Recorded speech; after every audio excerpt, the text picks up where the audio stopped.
I would probably choose fight your best friend and then just not win. You're too nice. Yeah. I would not do that. He's got to earn it, bro. Because then, like,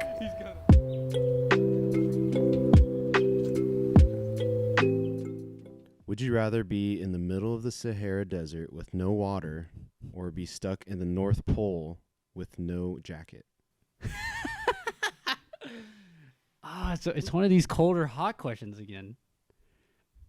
With no water? No water? You're just, how are you surviving? No jacket. It's basically, would you rather die of dehydration or Die freeze of to death? freezing. I wonder if dying to being frozen, like at some point, do you just go numb and then just die? I think so. That makes a lot of sense, probably. But also, I guess the 'Cause it's desert, like you would just frostbite. pass out. Yeah, and then You would that's just bad. You just yeah, but at least you don't feel the pain. I've seen like Regardless. pictures of like frostbite people that like get like really bad freeze burns and stuff like that, and then like parts of their arms just fall off because they're that Yeah, frozen. It's yeah. that bad. It's literally like they turn black, bro. Yeah. What if your whole body's going through that? I mean, are we saying we still have pants on? North You're just Pole? butt ass naked.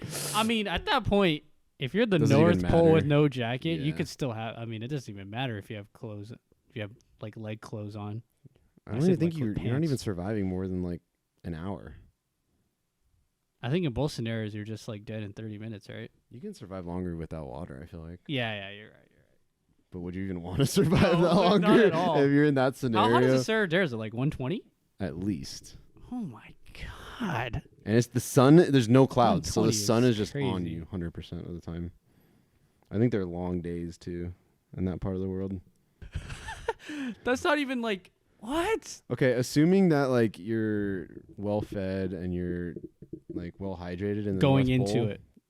No, going into the North Oh. Pole, I think I would do that because you're more comfortable when you're dying. You're just slightly more comfortable. Dying as like you're dehydrated and you just have a dry mouth. I want to be more comfortable in whatever scenario I choose. Yeah, okay. Slightly more And I think comfortable. like the thing you said about the numbness, I think that would kick in too. yeah. Eventually, like At you would some just point, stop kinda feeling kicks in. anything, and you just I think you go numb, but you stay awake for the entire thing when you're in the North Pole. At least in the Yeah. Sahara Desert, in like an hour, you're just passing just out, pass or like out. 2 hours. You probably like start hallucinating too without water, Yeah.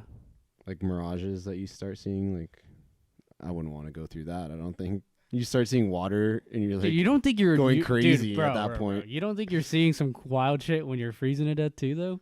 Maybe because then You know who you're just David seeing Blaine is? white everywhere. You know who David Blaine is? The magician? Yeah. Yeah, He did like a ice survival challenge thing? thing, yeah. And he said he was hallucinating. Yeah, you'd probably hallucinate. But I don't know if that was from the sleep deprivation or just the fact that it was that cold. Your mind is just so like gone because of Yeah. how cold it is. Yeah. Like people that take like ice baths, like that's just like a mental thing you have to get over. They say that Oh, like speaking of which, I've taken I've taken a couple ice baths. too. thousands of ice baths. Yeah. Not thousands, hundreds of ice baths. I've done it a couple So, times. Yeah, literally after like, usually the general rule of thumb is like 2.5 minutes. It's Yeah. extremely painful, and then you just go numb. It's mental. That's what a lot of people say too. Like you feel it initially, but then it's like you have to stick it out for those, like you said, 2.5, 3 minutes and mentally, then it completely goes away. and then Yeah, it goes away. that's 100% how it is. Yeah. Yeah, your body releases some type of hormone. That's So yeah, it's got to be a North Pole. Yeah, It's got to it's be gotta North be Pole. North Pole. I can't be dying dehydrated, Yeah, bro. yeah, that's one of the worst miserable. ways to die. That's miserable. Would you rather bite your tongue every time you eat or stub your toe every time you walk? Oh There you god. go, dude. This is funny because I literally stubbed my toe the other morning, like as soon as I woke up. Did like you I start just, cussing? yeah, kind of like in my mind. I didn't say it out loud, but like I was so pissed, and like that's just the worst way to start off your morning. Yeah, you wake up stubbed. So imagine every time you get out of bed that happens to you. I feel like I would definitely take that. Yeah, okay, this is how I see it. You eat more. Was that what you're gonna say? No. When you're eating, there's some enjoyment and pleasure, and I don't want to negate that Right. by biting your right. tongue. At least when you're walking and stubbing your toe, you're like, all right. You can like kind of Yeah. like anticipate that it's gonna happen. Yeah. Yeah, I could see that. Yeah. Because when you're eating and biting your tongue, you're trying to enjoy your food, and then it's just like every time it's an enjoyment, and then Oh. denied enjoyment, denied. Dude, I also was thinking because once you bite your tongue once, it's like swollen, so you're more Makes it you're more worse. susceptible to bite your tongue over and over again. Yeah. Dude, imagine every time you eat, no matter what it is, you're just that's terrible. Yeah, I'm definitely going to stub my toe. But you walk more than you eat. You only eat 3 times a day. That's a really good point. Right? Every time you go to the bathroom, stub your toe. Every time you have to walk. I'm to the actually car. changing my mind now. Yeah. I'm going with bite my tongue, because Yeah, you can just not walk. so I'm just being in a You wheelchair. can also just eat one big meal. But that's every kind of day. cheating the question, though. That's kind of cheesing the question. Like, you're forced to walk everywhere. You have to like be. That has to be the premise of the question. Well, even walking to your car, you would stub your toe. Like it's that kind of thing.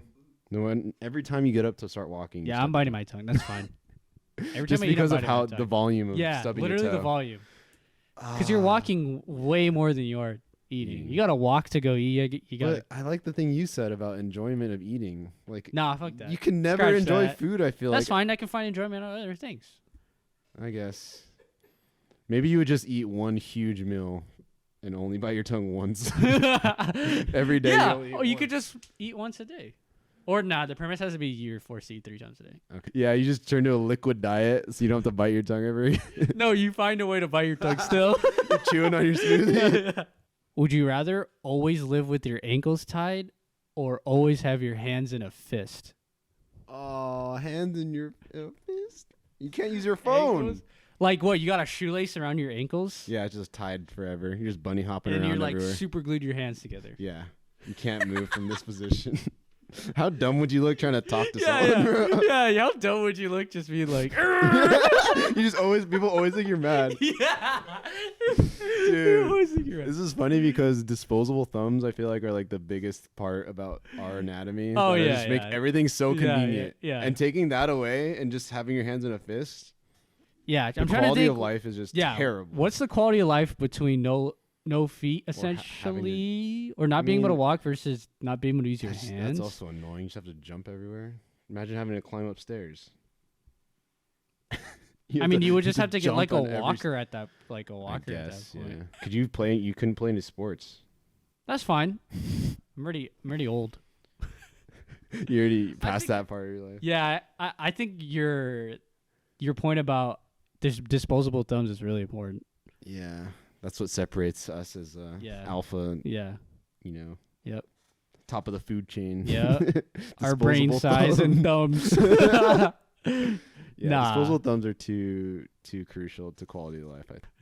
How about ankles, or are you only allowed to use like 2 fingers? Okay, yeah. So that's the other thing I was thinking. If your ankles are still tied together, is the other side, but then you can have like thumbs up. So you can kind of use your thumbs in a way. That's gonna be so troll. You can do some things. So like, yeah. Then you have to determine with the quality of life, like what things can you not do still. Like, you can still use your phone. You can scroll on TikTok. You know. You can like cook for yourself still. You can hold like small. Dude, I've objects. seen like people on TikTok who don't have like hands or feet or something, Right, if they're born like a birth defect, and they have, like, figure 2 it out, fingers dude. and- They're really Yeah. good about it. That's true. Like I've literally seen somebody play video games without hands. I think I'm going with. I'm gonna always lean more towards having hands You think so? because Just the convenience of being able to walk wherever you want to go, and like. yeah, not the having to older you hop get, around. Oh, that's true. When you get older in life. like most people already lose the ability to walk. Yeah. You know? And people have arthritis. You just Yeah, can't use dude, your I hands. literally have arthritis. I Not think even- I play too many video games. I think I'm starting to get arthritis. I have Carpal it in my tunnel. hip, bro. though. I don't have it in my hands. Oh shoot. Would you rather be on death row for a crime you didn't commit or have to fight your best friend to the death? Like bare hands, Yeah, no weapons. no weapons. UFC rules, but they don't end it. I'm trying to think if I could take my best friend in a fight. If I could win. Who is it? Probably Aaron. Aaron would beat my shit probably. You could beat him Aaron's fucking buff. when before you lost. I don't know if all the Aaron knows weight. how to fight though. Yeah, he is pretty buff. I don't know. He's pretty athletic, bro. Oh, that's true. I don't think you're winning that. Could you even fight your best friend to the death? Like, I guess if you know that it's either you or him, you're fighting. Like you're making up some beef in your mind, something you don't like about him. You're using that as your motivation to fight. I don't know. Would you rather? Would you want to live the rest of your life knowing you? Yeah, you killed. You had to kill your best friend. I would like to think that if he beat me, like he would be okay with the fact that like I basically sacrificed my life. Not sacrificed my life, but I had to die in order for him to keep living. You know, that kind of thing. I think. Okay. Here's how I see it. Being on death row, terrible quality of life. We haven't even talked about that. Being on death row, terrible quality of life. Killing your best friend, terrible quality of life. For the rest of your life, yeah. Yeah, but when you kill your best friend, not only do you have terrible quality of life, but you also kill your best friend. At least when you did a crime, you didn't commit. But then, on that side, the death row thing, your family just thinks that you're a terrible person, and you're just like shunned upon. I see. You just die with no way of proving your innocence, and you just. Dang. Like, what if you're a serial killer and everyone just knows you as that for the rest of eternity? Okay, but you're fighting your best friend to the death? I think I'm gonna have to. Or I would. Oh. And if I lose, I'm just okay with it. You know, I had to die for him to keep. That's living. a good point. Someone. Your best friend would understand. I'm not taking it lightly though. I'm fighting. You're trying. You're trying. Everyone out there has to think about. That's funny. When we ask this, everyone out there is thinking about, can we take our own best friend in a fight? I would probably choose fight your best friend and then just not win. You're too nice. Yeah. I would not do that. He's got to earn it, bro.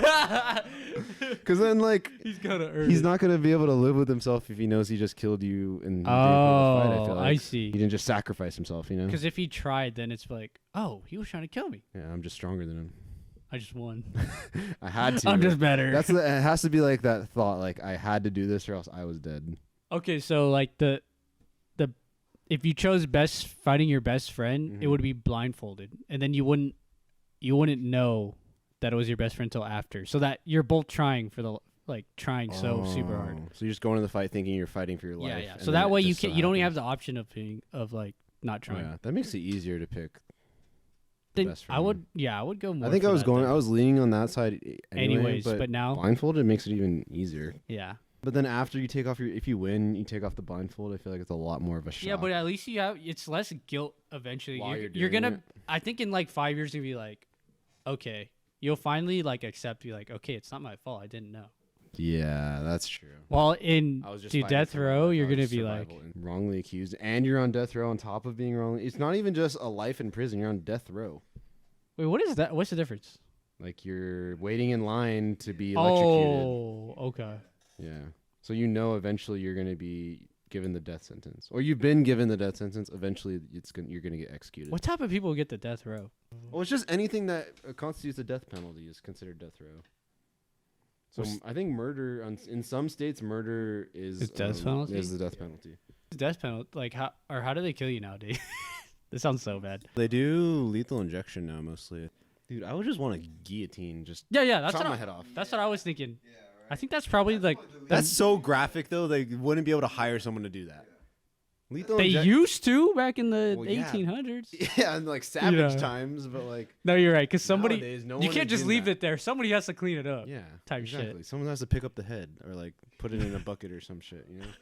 Imagine having that job, bro. Would you rather have that job or the shit job?